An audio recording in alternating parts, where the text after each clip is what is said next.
Y sencillamente el autor lo firmó como Aquila, su esposo. Priscila y Aquila. Cosa que no dudaríamos por la siguiente razón. Pablo rompe el protocolo griego y judío a la hora de mencionar a esta pareja. Y por lo general, cuando Pablo habla de esta pareja, menciona primero a Priscila y después menciona a Aquila. Lo que quiere decir es que probablemente la apóstol era Priscila y Aquila era el esposo del apóstol. Y de esos casos yo he visto muchos, ¿verdad? De hecho, en la discusión que tienen con Apolo, ese gran predicador que viene a la experiencia de la fe, y cuando llega, pues obviamente su ímpetu teológico tiene un enfoque medio Juan el Bautista. El planteamiento de Lucas es que Priscila y Apolo y Aquila lo van y lo toman de la mano para dirigirlo. Pero note bien que se rompe el protocolo, que por lo general era ignorar a la mujer.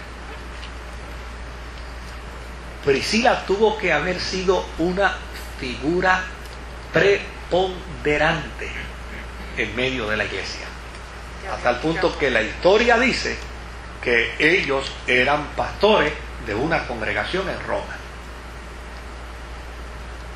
Y da la impresión, con toda honradez, que la pastora era Priscila. Así es que si algún día se llegase a descubrir que Priscila escribió la carta a los hebreos, Ese día hacemos fiesta. ese día las mujeres hagan una fiesta grande, porque tienen derecho en Cristo a tener ese privilegio también. Así que ahora, pasará más de 1000 años, pastor. bueno, ya Hannah lo tiene como una teoría establecida en su documento. O sea, para él indiscutiblemente fue Priscila. O sea, él no tiene ningún problema con eso. Y no solamente Hannah, o sea, hay teólogos que simpatizan con la postura de él. Ahora, los que opinan que pudo haber sido Apolos, pues dicen, mira, pudo haber sido él porque él viene de un origen judeo-alejandrino, su conocimiento de las escrituras y su formación literaria era excepcional, según nos relata Lucas en el libro de los Hechos, y desde luego su vínculo con el apóstol San Pablo era indisoluble, o sea, era un vínculo bien estrecho. Pero desde luego, todavía seguimos sin un argumento contundente que demuestre, que revele a la saciedad que tal o cual persona haya podido ser el autor. Y si no sabemos quién es el autor,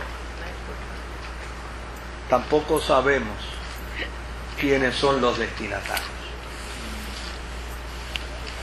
Aunque también podemos llegar, ¿verdad?, a unas inferencias, a unas sospechas. Fíjense que cuando usted lee la carta a los hebreos, lo único que se tiene al final de la carta es un saludo. Y dice en el saludo del capítulo 13 y versículo 24, dice: saludad a todos vuestros pastores. Es decir, que esta es una carta escrita a una comunidad amplia que tiene ¿qué? Varios pastores. Y generalmente una ciudad tenía una sola iglesia y un solo pastor. Lo que quiere decir es que probablemente o esta era una de esas ciudades grandes que ya se habían desarrollado en la cuestión ministerial, que ya tenían más de un pastor, porque había más de una comunidad. Pero dice, saludad a todos vuestros pastores y a todos los santos. Los de Italia os saludan. Ok, mire qué dato interesante. ¿Verdad?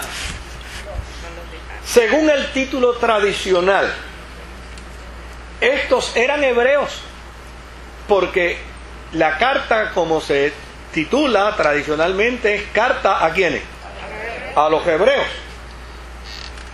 Pero no hay nada en el texto que confirme tal cosa. Cuando uno lee la carta en su totalidad, no aparece ningún planteamiento que diga, esta carta se la estamos escribiendo a los judíos. Porque lo que dice la carta es simple. Nosotros nos estamos separando del judaísmo para afirmar el señorío de Cristo como rey, como sumo sacerdote, y se acabó. Nuestros hermanos judíos que sigan con su judaísmo aparte, pero ya nosotros estamos separados de ellos. La ley para nosotros se murió. Es un pacto viejo que está desapareciendo. Ahora, ese planteamiento de a los hebreos pudiera interpretarse de manera distinta. Porque si este hombre es paulino, es decir, es discípulo de Pablo, una de las cosas que Pablo postulaba y afirmaba era que los gentiles éramos ¿quiénes? El nuevo Israel de Dios. Y si los gentiles, según Pablo, somos el nuevo Israel de Dios, pues entonces llamarle a los gentiles hebreos, siendo un estudiante de Pablo el que predicó el sermón, pues algo que pudiera entenderse muy bien. Tal vez para algunos sería más fácil decir, ¿por qué no llegamos a una conclusión? Bueno, pero ¿y para qué llegar a una conclusión y que sea errática? O sea, no resolvemos nada. Fíjese que yo creo que lo más fundamental de esta carta, de este sermón, es lo que yo dije al principio. Entró por méritos propios. Aquí no se necesitó, perdóneme la expresión, pudo haber sido Chencho Bolondrón el autor. Pero no era. Y entraba por méritos propios. O sea, el documento no requiere de un autor, porque el mensaje per se fue aceptado como inspiracional y sacro. Y se acabó. O sea, nosotros, bueno, con algo yo tengo que justificar semanalmente el salario de iglesia. Pues, tenemos que detenernos aquí a hablar un poco de esto y a discutirlo para poder justificar. Pues mira, yo pasé unas cuantas horas trabajando sobre el documento y lo enseñé el martes, pero a fin de cuentas no hay que tener una preocupación. Por eso les dije, si mañana se descubriera que lo escribió Priscila, gloria a Dios porque lo haya escrito Priscila, porque el documento tiene méritos propios y no se necesita los méritos de un autor. O sea, si hay un documento al que se le pudiera decir que fue inspirado por el Espíritu Santo, es ese. ¿Se da cuenta? O sea, que en ese sentido no hay ningún problema.